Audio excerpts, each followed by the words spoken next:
Bienvenue sur Africa 24 dans cette nouvelle édition de Non-Stop Info. Au sommaire de l'actualité, Charles Blé Goudet face au juge de la CPI ce mardi. Ses avocats l'ont présenté comme un homme de paix. La défense a tenté de démontrer qu'il n'y avait pas de présumé plan commun entre leur client et l'ancien président ivoirien Laurent Gbagbo. Dynamisation du potentiel artisanal de la Guinée. Les créations de Tensira sont 100% made in Africa. La qualité du produit de la marque est reconnue comme incontestable. Elle a aujourd'hui dépassé les frontières du pays. Et puis, problématique du chômage en Tunisie, à Kasserine, une ville de 80 000 habitants. Près de 30% de la population est au chômage, 2 fois plus que le taux national. Alors qu'ils sont pour la plupart diplômés, les habitants sont contraints de faire des petits boulots. La parole est encore à la défense. La première phase du procès de Laurent Gbagbo et de Charles Blé Goudet devant la Cour pénale internationale s'est poursuivie ce mardi avec les propos liminaires des avocats de l'ex-chef des Jeunes Patriotes. Une audience marquée par la prise de parole de ce dernier. On fait le point avec Grazella Tiakonte. Il le voulait coupable à tout prix. Les avocats de Charles Blé Goudet sont entrés dans l'arène ce mardi à La Haye. Leur stratégie, démonter l'argumentation du procureur en présentant une version de la crise post-électorale ivoirienne aux antipodes de celle développée jusqu'ici. Pour la défense, l'ex-ministre de la Jeunesse est un coupable préfabriqué et avec un charisme que même ses détracteurs lui reconnaissent. Charles Blé Goudet a tenu à nourrir de son propre témoignage les plaidoiries de ses avocats. Monsieur le Président, dans un conflit qui a opposé deux camps, que peut-on espérer? Que les militants d'un camp, transformés pour la circonstance en témoins, puissent dire de leurs adversaires, dont ils souhaitent l'éloignement le plus longtemps possible du pays, pour ne plus avoir affaire à ceux-là dans le jeu politique ivoirien, comme c'est le cas. Simple question de logique.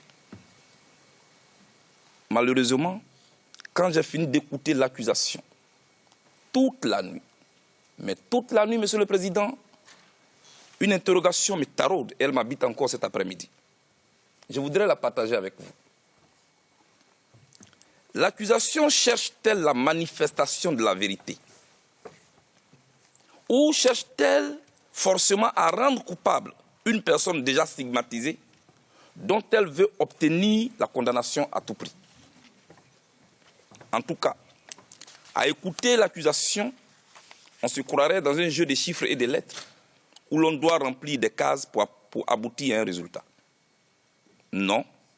Dans une cour de justice, on ne peut pas demander la condamnation des citoyens sur la base des commentaires et de simples suppositions.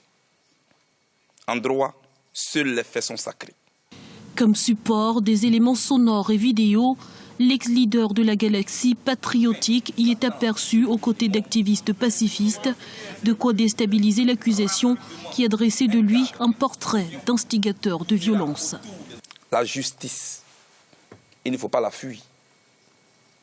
Surtout quand on ne se reproche rien.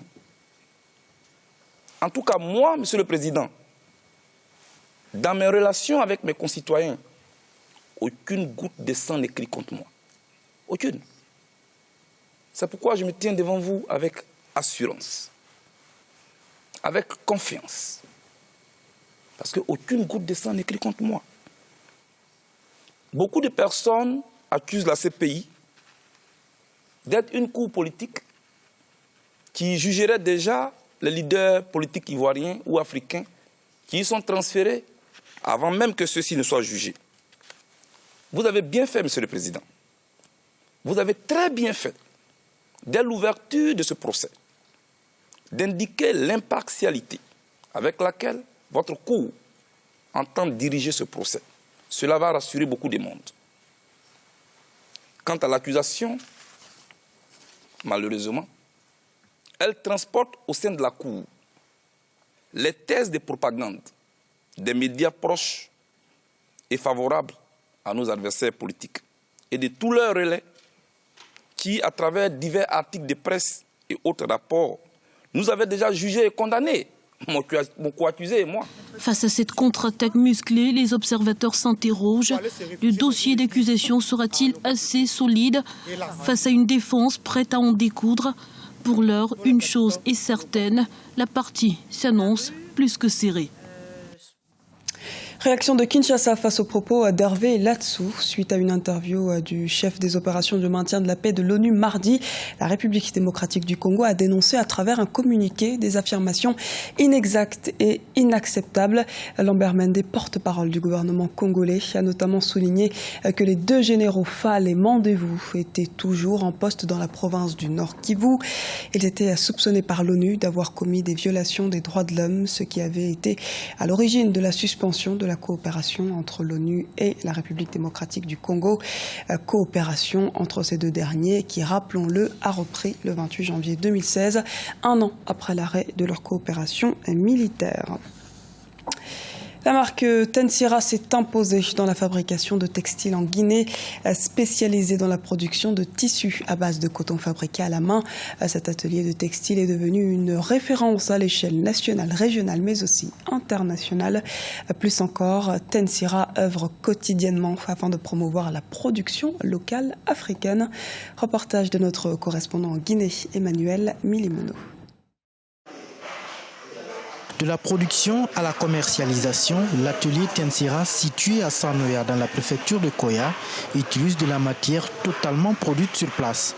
Une quarantaine de personnes s'activent à plein temps à la confection des tissus Made in Africa, aujourd'hui très prisés à travers le monde.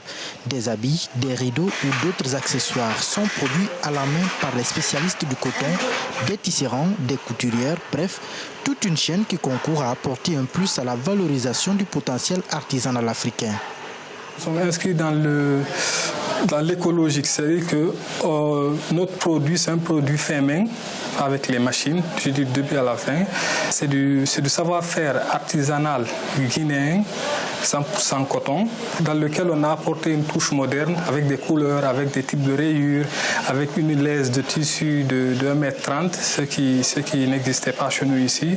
Donc grâce à ça, les produits peuvent être vendus un peu partout. Donc nous avons des demandes actuellement un peu partout, en Europe, aux États-Unis, en Asie, en Afrique, en Guinée ici. Le potentiel artisanal en Guinée et en Afrique est important, mais il n'est pas suffisamment valorisé.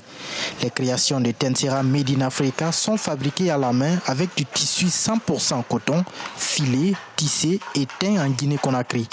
L'atelier propose toute une gamme d'indigo avec de la teinture entièrement végétale. Face à la qualité du produit qui fait grimper la demande, les responsables de l'unité veulent l'agrandir pour mieux s'adapter au marché. Actuellement, nous avons une demande plus importante que notre capacité de production. Donc nous sommes sur des projets d'agrandissement parce qu'il faut qu'on réussisse à agrandir, à augmenter la capacité pour pouvoir répondre à la demande. Donc comme je dis, on sous-traite avec des tisserands déjà qui font le métier, on les forme en autre type de tissage et puis on leur fournit la matière première, c'est-à-dire le fil, et puis eux ils produisent le tissu, ils le ramènent. Outre le tissu, l'atelier Tensira propose une gamme de surmatelas et de couettes remplies de capocs à base de fibres entièrement naturelles. L'ambition de ces promoteurs est de développer une activité durable pour les communautés africaines et d'encourager un mode de consommation responsable. 100% naturel, ces produits viennent s'ajouter à beaucoup d'autres articles fabriqués localement et font la fierté africaine sur le marché international. En Tunisie, 5 ans après la révolution qui a déclenché le printemps arabe, le pays a du mal à lutter contre le malaise économique. Le nombre de jeunes chômeurs est en forte hausse. Dans la ville de Kasserine, théâtre d'une forte contestation sociale en janvier 2016, certains habitants se sont lancés dans la collecte de l'herbe alpha afin de subvenir à leurs besoins. Les explications de Viviane Baoken. En Tunisie, la situation du chômage qui sévit depuis plus de 5 ans a créé des mouvements de colère dans le pays. Le centre-ville appauvri de Kasserine a récemment connu des troubles à raison de la situation économique difficile. Des jeunes hommes mécontents menacent sans cesse de mettre fin à leur vie. D'autres, par contre, ont développé dans cette même région des activités de collecte du alpha, une herbe très prisée et qui est utilisée pour fabriquer du papier, des paniers et des chapeaux pour les touristes. J'ai fait cela parce que je n'ai pas d'argent pour dîner et je vis dans de très mauvaises conditions. Voilà pourquoi je collecte l'herbe d'alpha. J'ai demandé en vain au gouvernement de me donner un emploi afin que je puisse acheter de la nourriture et améliorer ma situation financière.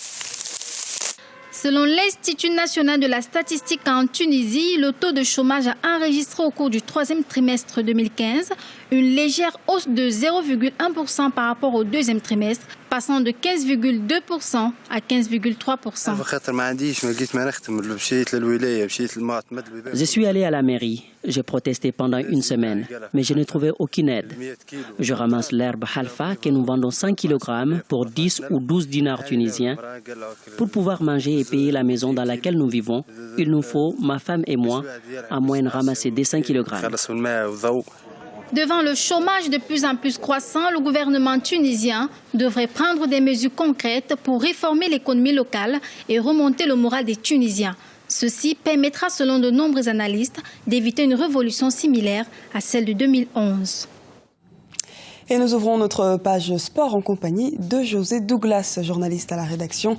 José, la 4e édition du championnat d'Afrique des Nations se poursuit au Rwanda. Le dernier carré va se jouer ces derniers jours. À quoi doit-on s'attendre? Exactement. Donc pour cette 4e édition, Diarra, difficile de dire qui pourra l'emporter car les 4 équipes du carré final sont des prétendantes justement pour le titre. Une équipe de l'Afrique de l'Ouest n'a jamais remporté la compétition. Les RDC en 2009, la Tunisie en 2011 et la Libye c'était en 2014. Alors pour ces demi-finales, ce mercredi 3 février, il y aura un certain République démocratique du Congo contre la Guinée et jeudi 4 février, Mali contre la Côte d'Ivoire. Alors le titre se joue quand même entre la RDC et la Côte d'Ivoire. Les supporters de RDC qui ont fait le voyage justement au Rwanda et se sont bien amusés. Alors, je vous propose d'écouter le témoignage recueilli par Olive Adjakotan, notre correspondant permanent à Kigali. J'ai quitté Lubumbashi en faisant escale à Goma, puis j'ai repris un bus pour venir à Kigali supporter les Léopards. Je suis très content de l'aspect organisationnel au niveau du Rwanda. Je n'ai pas subi de tracasseries. On a partagé des bouteilles de bière avec certains supporters rwandais. La sécurité a également été bien assurée. Au niveau du jeu, pour moi, c'est la RDC et le Cameroun qui sont des équipes fortes dans ce CHAN. José, l'actualité sportive, c'est également Hervé Renard qui aurait été contacté pour entraîner une autre équipe de football. Exactement, on en parle avec de plus en plus d'insistance de l'arrivée justement du technicien français au Maroc. Hervé Renard, limogé par Lille, pourrait poser sa valise au Maroc pour remplacer Badou Zaki. Badou Zaki, très critiqué par les supporters des Lions de l'Atlas. Enfin, José, on apprend également que le calendrier des premières confrontations pour les éliminatoires de la CAN féminine, cette fois, a été dévoilé. Oui, phase finale du 19 novembre au 3 décembre au Cameroun, 2016 bien sûr. Première confrontation pour les éliminatoires, 4, 5 et 6 mars pour les matchs allés, puis match retour, 18, 19 et 20 mars. Le Togo a déclaré forfait, le Nigeria est tenant du titre et nous aurons de belles rencontres pour ce premier tour comme Mali-Maroc ou encore Libye-Égypte, Sénégal-Guinée, mais aussi Burkina Faso contre la Tunisie. Merci pour toutes ces précisions, José Douglas. À très bientôt. C'était le journal de la rédaction. Merci de nous avoir suivis.